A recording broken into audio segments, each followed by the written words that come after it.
Shalom! Você está em mais um episódio do podcast Exegese e Exposição. Exegese on demand para você. Aqui é o Davidson Pignon, sou mestre em Ciências da Religião, pastor congregacional, professor de exegese bíblica no seminário e também publisher editorial. Para mim é um grande prazer ter você acompanhando os episódios que lanço todas as semanas neste programa. E aproveitando que você gosta de estudar a Bíblia com bastante profundidade, siga-me nas redes sociais e também conheça todo o material gratuito que eu tenho apresentado para o seu próprio estudo e aprimoramento bíblico. Dê uma olhadinha também nos links abaixo em 2 cursos especiais. O primeiro deles, Introdução à Exegese Bíblica, e o mais recente, A Trindade Revelada nas Escrituras Hebraicas. E no episódio de hoje você poderá acompanhar uma mensagem muito especial que trará grande enlevo espiritual para a sua vida. Muito bem, meus queridos, nós estamos continuando essa série especial de mensagens, todas elas baseadas nas parábolas de Jesus, e estamos aprendendo a conhecer cada palavra, cada parábola dentro do seu contexto original. Isso porque muitas vezes deixamos de entender certos detalhes, certas nuances do texto bíblico porque estamos distanciados dele, tanto do ponto de vista da língua, porque toda a Bíblia foi escrita ou em hebraico ou no Novo Testamento foi escrito em grego. Estamos distanciados da cultura judaica, porque nós vivemos hoje no Brasil, que é um país de cultura ocidental no século XXI, e, portanto, também distanciados do tempo, porque há mais de 2000 anos que Jesus pronunciou todas as parábolas do que ele disse, e nós estamos distantes, portanto, de tantas dificuldades para poder compreender o que de fato o Senhor Jesus quis dizer. E na parte da manhã eu comecei essa série, eu dei uma abertura a essa série, explicando o que significa a parábola, que não foi uma criação propriamente de Jesus, mas é algo muito antigo, desde o Antigo Testamento já existia, e é uma forma judaica de produzir conhecimento, de modo também que não estivesse facilitando tanto assim o entendimento para as pessoas comuns, mas que estivesse, na verdade, escondendo a verdade revelada para apenas aqueles que se interessassem em, de fato, correr atrás e buscar o entendimento, para então compreender o que, de fato, é a mensagem que estava escondida na parábola. Aprendemos também, na parte da manhã, que a parábola era uma história fictícia, era uma ficção, não eram fatos reais. Mas era uma história fictícia, assim como filme, assim como série, assim como novelas, para quem gostava de ver novelas. Histórias fictícias que tinham um objetivo moral, um objetivo espiritual, um objetivo didático, em nos ensinar alguma coisa. Portanto, todas as parábolas de que Jesus disse, inclusive a do filho pródigo, inclusive a do rico e Lázaro, todas essas parábolas eram de personagens inventados. Cristo inventou, então, algum personagem do folclore da própria cultura judaica, que então era elencado pelo Senhor Jesus, para estar então ilustrando um fato que seria de ensino para as pessoas. Então, quando você ler qualquer parábola da Bíblia, não fique preso aos fatos, porque as parábolas não eram para estarem enfocando os fatos, como se fossem fatos históricos. Mas o mais importante é entender qual o ensino que está por trás daquela história fictícia contada pelo Senhor Jesus na parábola que ele está contando. E nós vamos ver como se aplica esse princípio na parábola que vamos conhecer hoje. Na verdade, nós já conhecemos essa parábola, mas essa parábola tem trazido confusão, inclusive por causa dessa confusão gerada pela má interpretação. Muitos que são inimigos do Evangelho tem usado essa parábola para apontar uma aparente contradição da Bíblia, e o cristão que não conhece essa verdade fica, como diria um amigo meu lá do Pará, fica mastigando migal, porque não sabe o que dizer, não sabe o que falar, não sabe o que responder a esse que é crítico da fé, porque, olha, como eu achei aqui uma contradição numa parábola como essa, que o mestre de vocês, o Senhor Jesus, disse, não é? Então, a partir de agora, se você tinha dúvida sobre essa parábola, em nome de Jesus, a sua dúvida vai se dissipar e você vai ter resposta para dizer àquele que é um ateu, confesso, aquele que é inimigo da fé cristã. Tá bom? Vamos então abrir a palavra de Deus em Mateus, capítulo 13, versículos 31 e 32, conforme foi o anúncio que eu coloquei no grupo da nossa igreja, falando sobre a parábola da semente de mostarda. Nós vamos falar sobre ela hoje. E você vai entender por que Jesus usou essa parábola, qual foi a intenção dele, qual foi o real objetivo dele, e você vai de fato compreender o que essa parábola quer dizer. Amém? Então, Mateus capítulo 13, do versículo 31 ao versículo 32, apenas 2 versículos, e nós vamos fazer a leitura desse texto. Outra parábola lhes propôs, dizendo: o reino dos céus é semelhante ao grão de mostarda, que o homem, pegando nele, semeou no seu campo, o qual é realmente a menor de todas as sementes, mas crescendo é a maior das plantas, e faz-se uma árvore, de sorte que vêm as aves do céu e se aninham nos seus ramos. Vou ler novamente os 2 versículos. Outra parábola lhes propôs, dizendo: o reino dos céus é semelhante ao grão de mostarda, que o homem, pegando nele, semeou no seu campo, o qual é realmente a menor de todas as sementes, mas crescendo é a maior das plantas, e faz-se uma árvore, de sorte que vêm as aves do céu e se aninham nos seus ramos. Uma parábola curta, apenas 2 versículos. Uma comparação bastante interessante. Mas você já deve ter percebido, é uma comparação que não tem consistência quando você analisa com cuidado os elementos do que o Senhor Jesus disse. Mas como é que fica essa história? Será que Jesus não conhecia o que era um elemento tão comum e conhecido na sociedade da sua época? Será que ele não sabia nada sobre agricultura? Já que Israel, no primeiro século, na época de Jesus, era um país que dependia 100% da agricultura. Isso porque a gente vai entender que quem conhece um pouco do que é a semente de mostarda, do que é aquela planta, ela não se torna uma árvore, não fica grande demais, ela cresce no máximo de 1 metro a 1,5 metros, no máximo. O seu caule daquela planta não é um caule forte, vigoroso, mas é praticamente um caniço. Ele é magro, ele é frágil. E além disso, o tamanho da semente de mostarda não era a menor das sementes, mesmo na época conhecida por Jesus e os seus discípulos. Não era menor. Para você ter uma ideia, o tamanho de uma semente de mostarda é mais ou menos um pouco menor do que o tamanho de uma semente de grão de bico, que nós costumamos comer aqui no Brasil. Um pouco menor do que o grão de bico. Para vocês terem uma ideia, a semente de gergelim é muito menor do que a semente de mostarda. Por que então Jesus usou essa parábola? Por que ele falou da parábola da mostarda, da mostardeira? E por que ele disse tudo isso que ele disse? Por que ele afirmou que era uma semente a menor de todas? Por que ele disse que quando cresce, aves do céu fazem ninho na mostardeira?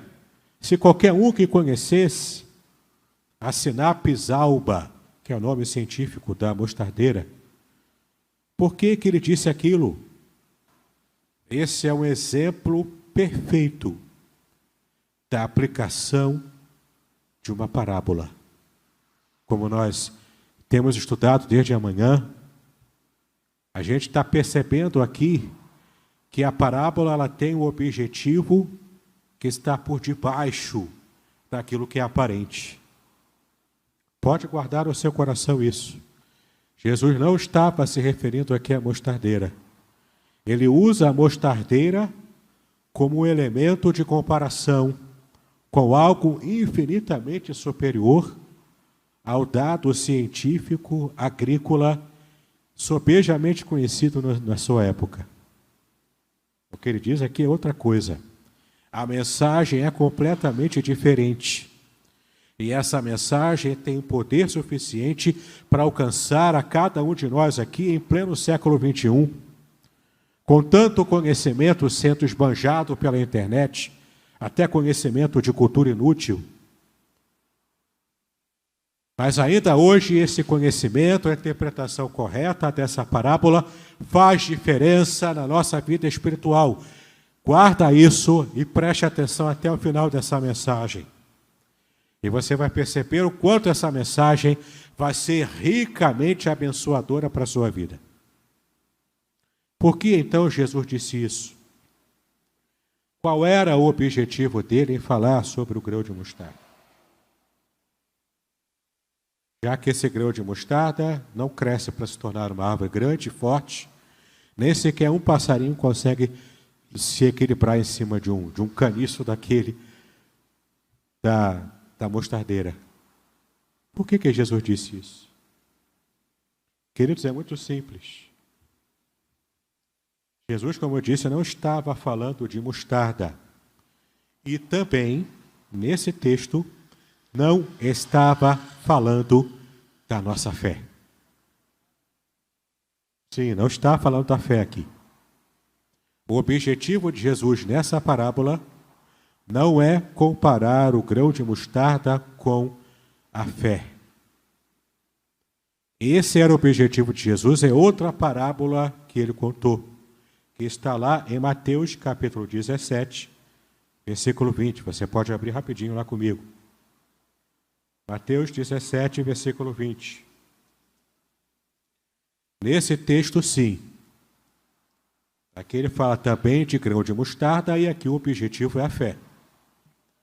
Mateus 17, versículo 20, que diz: Jesus lhes disse, por causa da vossa incredulidade, porque em verdade vos digo, que se tiverdes fé como um grão de mostarda, direis a este monte, passa daqui para acolá, e há de passar, e nada vos será impossível. Aqui tem um elemento, nessa passagem, tem um elemento de exagero. Aqui Jesus está exagerando. Até hoje, na história da humanidade, eu não sei de ninguém que tenha mandado um monte se transpor para outro lugar. Nem mesmo Jesus não tem isso na história dele. Aqui é um elemento de exagero. É uma hipérbole, uma figura de linguagem que o Senhor Jesus está usando para falar sobre como a nossa fé ela tem potências que nós desconhecemos. E aqui ele fala de fé. O grão de mostarda é comparado à fé que nós precisamos ter. Aqui está certo. Mas voltando lá para o capítulo 13, que nós estamos trabalhando agora nessa mensagem, aqui nesse contexto, Jesus não está falando de fé. Muito menos da mostarda, propriamente dito. Ele está usando a imagem da mostarda para falar para nós de uma outra coisa que é tão importante quanto a fé. Ele está usando essa parábola curta, pequena, para falar conosco, até hoje, sobre uma característica do reino de Deus. Como praticamente 95% de todas as parábolas daquilo que Jesus estava contando ao longo do seu ministério, 95% das parábolas do que Jesus disse se referiam ao seu principal assunto, que era o reino de Deus. Mesmo a palavra igreja, Jesus só citou 2 vezes, todas elas no Evangelho de Mateus. Só 2 vezes. Várias outras vezes, Jesus fala de reino de Deus, desde João Batista, que já pregava o reino de Deus lá no deserto, antes de Cristo se revelar ao mundo. O reino de Deus é a mensagem de Jesus em todas as suas palavras, em todos os seus discursos, em todas as suas mensagens. E Jesus fala sobre o reino de Deus também em praticamente todas as suas parábolas. E aqui, mais uma vez, ele fala sobre o reino de Deus. O reino de Deus que virá, mas que já havia começado, já estava sendo inaugurado. É o que em teologia nós costumamos dizer, em teologia bíblica do Novo Testamento, é a teologia do já e do ainda não. Já porque já foi inaugurado o reino de Deus, mas ainda não porque ele não foi plenamente consumado ainda. Nós ainda estamos vivendo esse limiar do reino de Deus inaugurado, ainda em processo de plena e completa instauração aqui na terra. Então nós temos aqui o Senhor Jesus usando essa parábola curta para falar a nós sobre uma característica especial do reino de Deus. E que característica seria essa? Eu quero convidar você para para conhecer um pouco sobre o que a palavra de Deus fala quando usa a palavra semente. A palavra semente em hebraico significa zera. É zera. A palavra zera em hebraico. Semente, traduzido como semente. Mas nem sempre em hebraico a palavra zera se refere à semente de uma planta. Em várias passagens da Bíblia você pode confirmar que aparece a palavra semente, dependendo do contexto, se fazendo referência à semente de um ser humano, ou seja, a descendência humana de alguém. Em especial, existem várias passagens no Antigo Testamento, eu vou apenas citá-las para que você possa conhecer um pouco, e vou ler apenas uma delas, por amor ao nosso tempo. Mas você pode acompanhar em casa depois, essa mensagem vai continuar gravada no canal do YouTube da nossa igreja, você poderá conferir depois. Apenas uma que eu faço questão de ler aqui com vocês, para mostrar que todas essas passagens fazem referência à semente, e a palavra que aparece em todas elas em hebraico é a palavra zera. E você vai perceber que semente aqui se refere à descendência, não qualquer descendência, mas a descendência de Abraão. Portanto, sendo uma referência ao povo judeu como nação. Você percebe aqui essas passagens que eu vou apenas ler, apenas citar para vocês as passagens. Gênesis capítulo 12, versículo 7 é uma delas, a primeira delas. Depois, capítulo 13, versículos 15 e 16.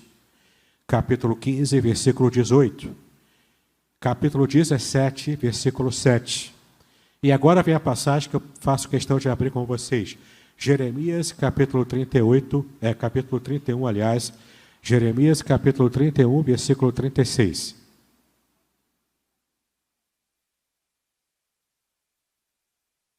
Jeremias 31, versículo 36.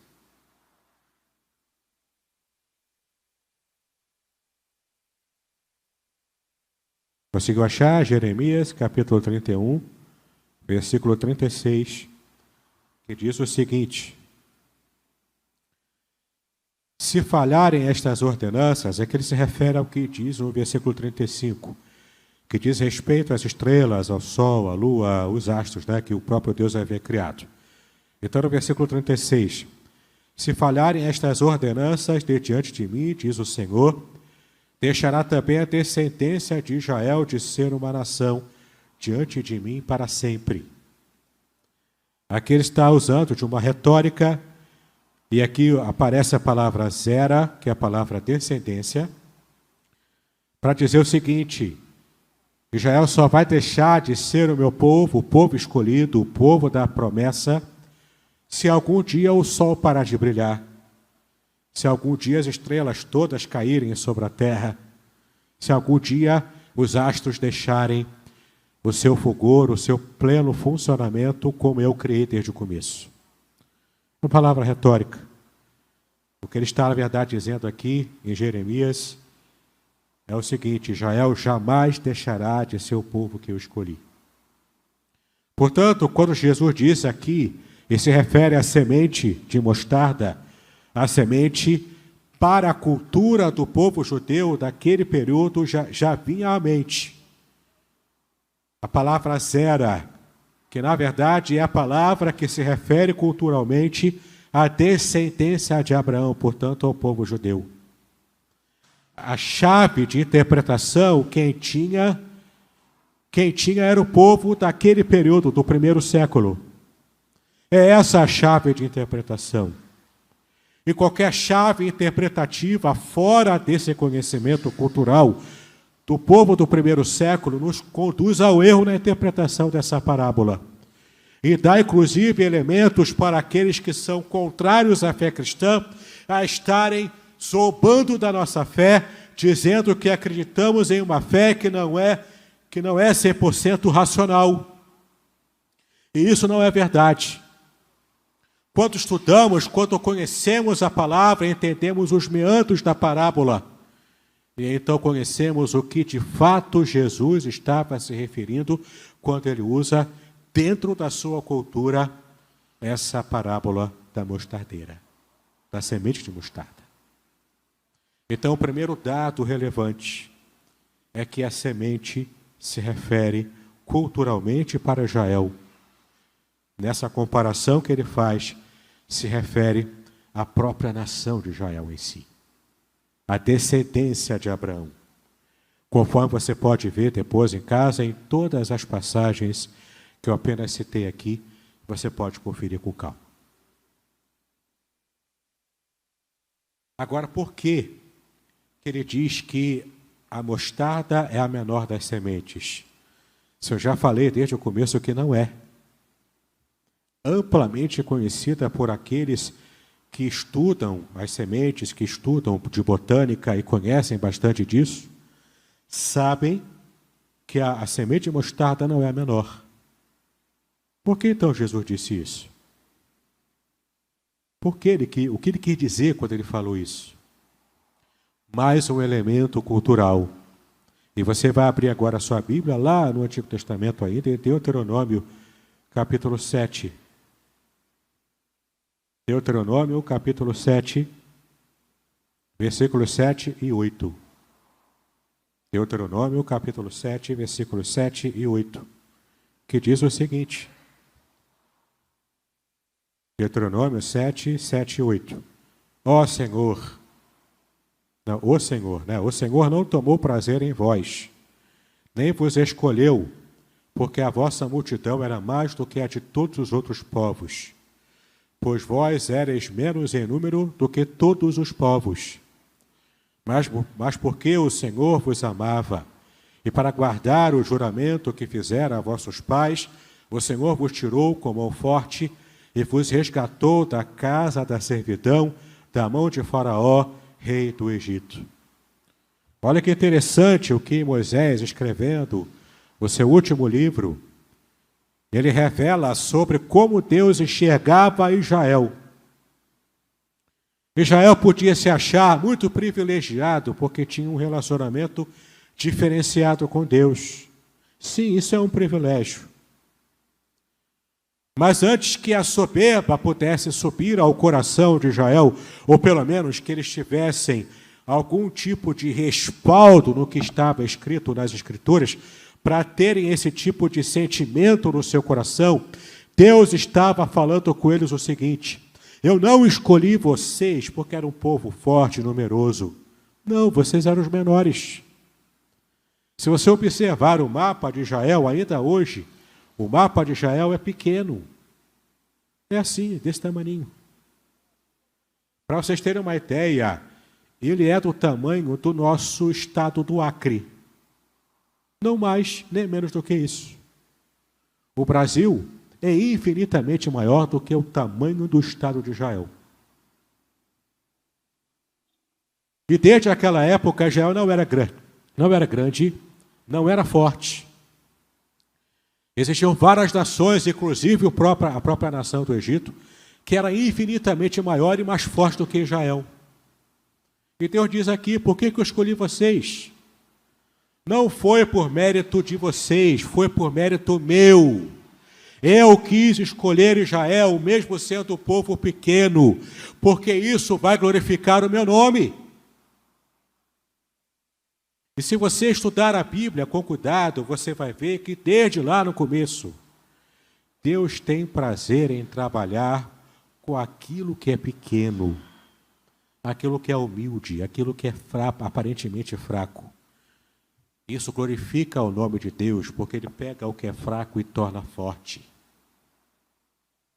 Essa foi a escolha que Ele teve também quando decidiu, desde a eternidade, assumir a forma humana. Ele nasceu numa manjedoura, no meio de animais fedorentos, numa situação nem um pouco aprazível para o Rei dos Reis.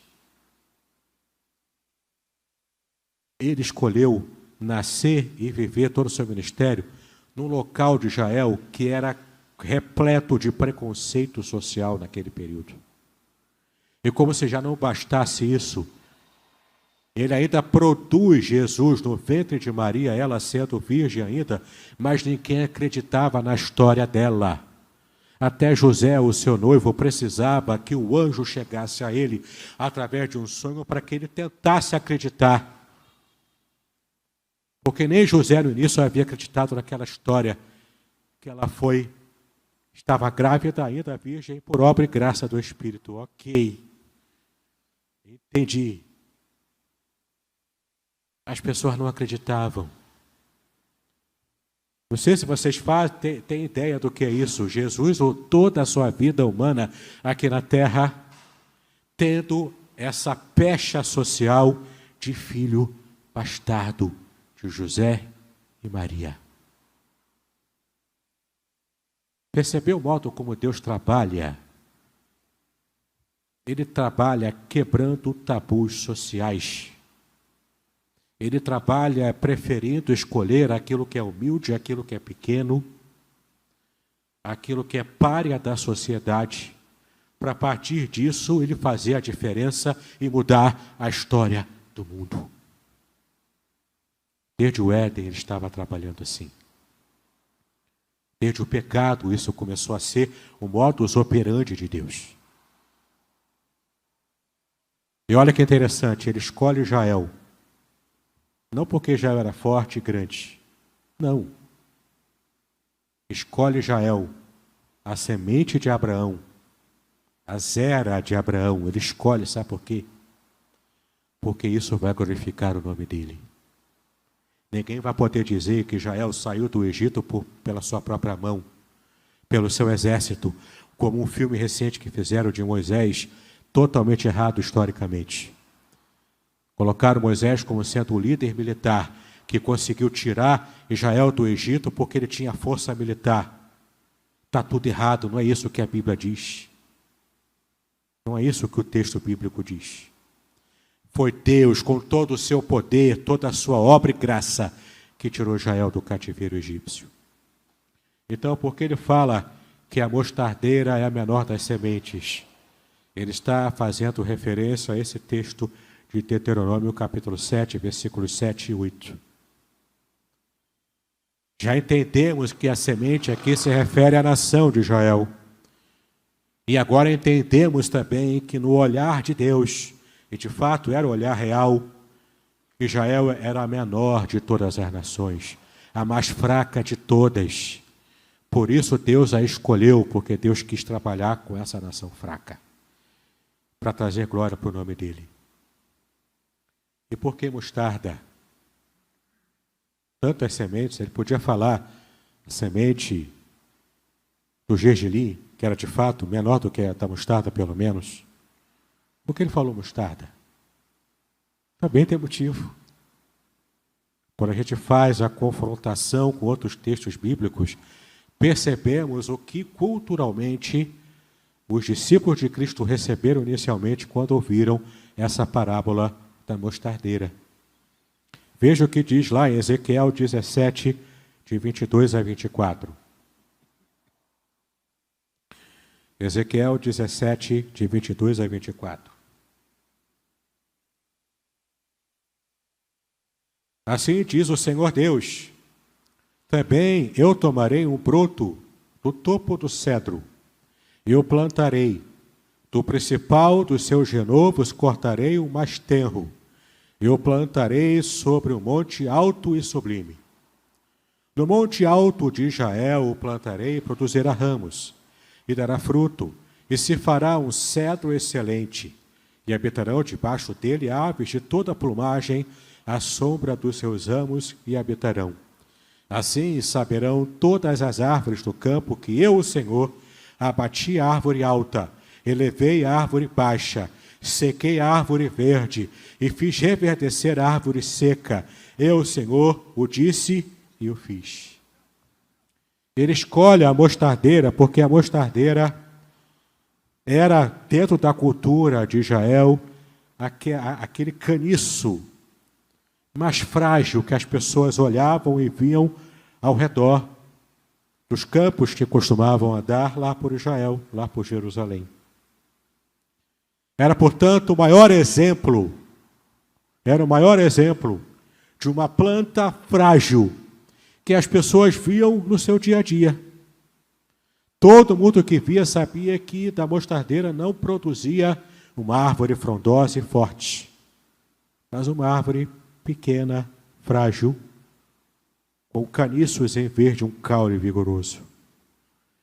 Então Jesus estava reforçando com essa imagem, dizendo: Deus trabalha com aquilo que é pequeno, com aquilo que é frágil, e transforma isso em algo grande, conforme essa profecia de Ezequiel, quando ele diz que vai plantar no monte alto algo que é sublimemente maior do que qualquer tipo de imagem que podemos ter. E de fato, sobre uma árvore como o cedro do Líbano, pássaros conseguem fazer os seus ninhos. E é interessante a gente perceber como se encaixa perfeitamente.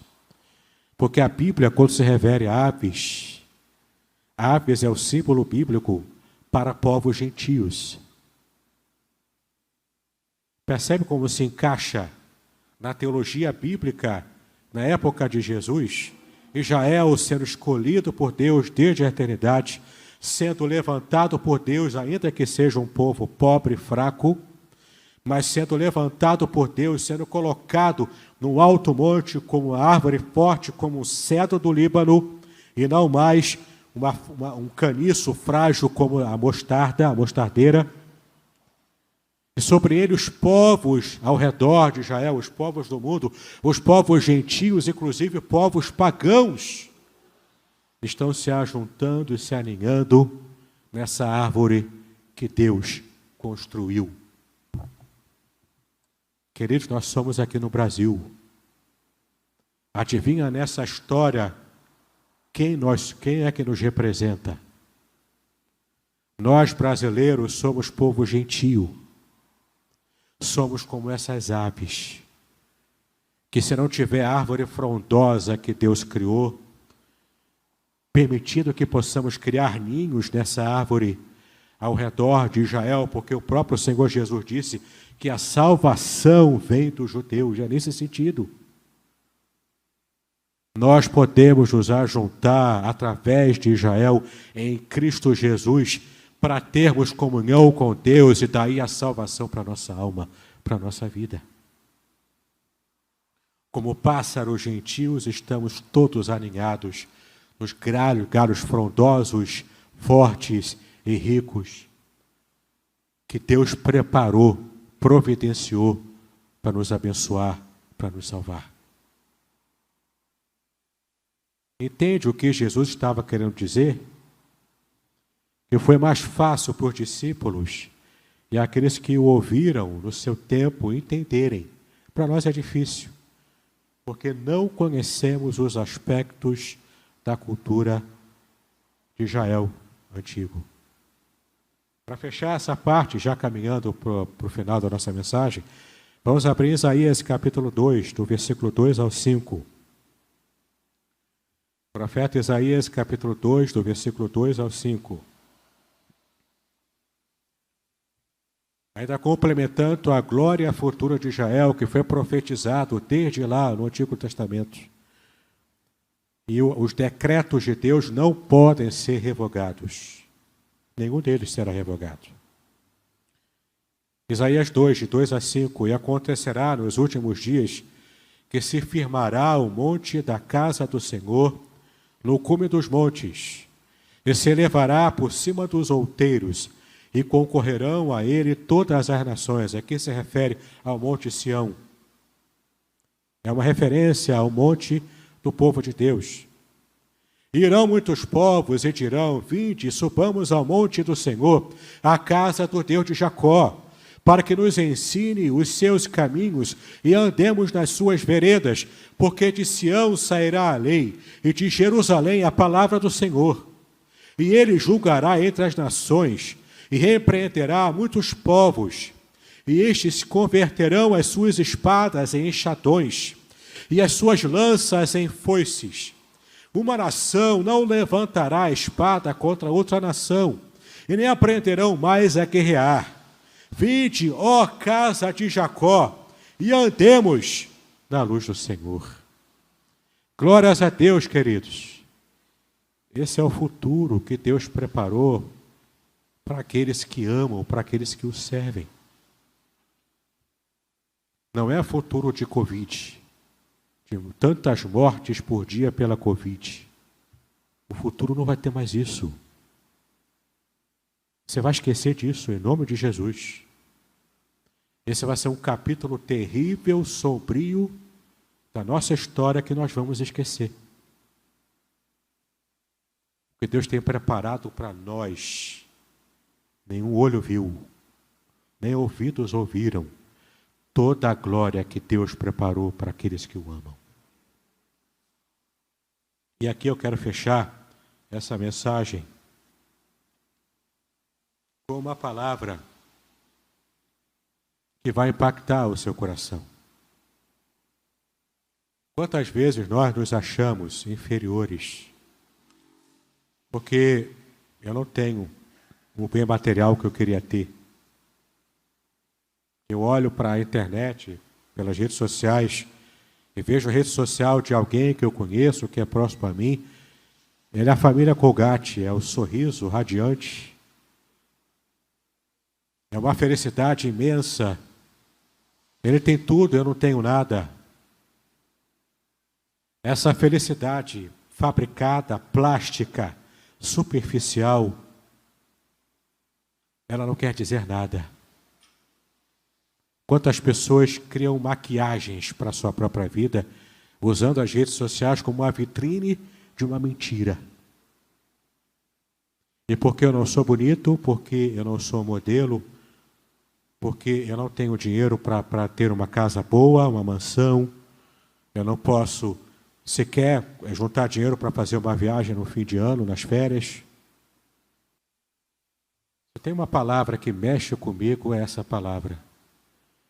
Deus prefere trabalhar com aqueles que são marginalizados.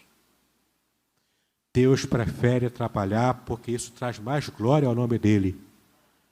Quando, em nome de Jesus, ele trabalha com aqueles que são pequenos.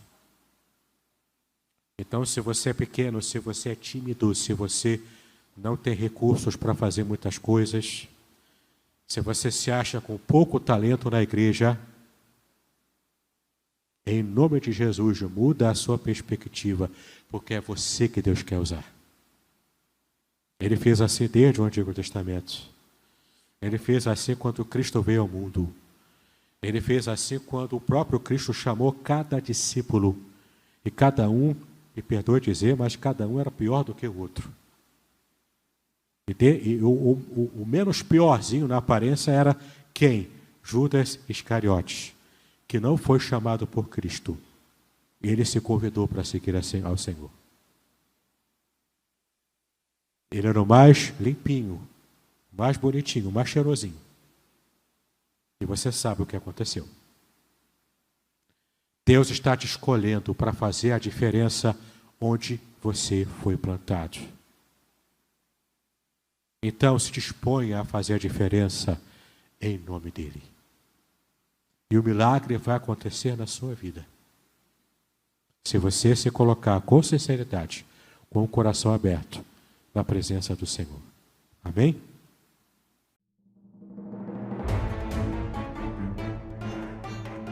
Muito bem, agora o que eu gostaria de ver é a sua participação.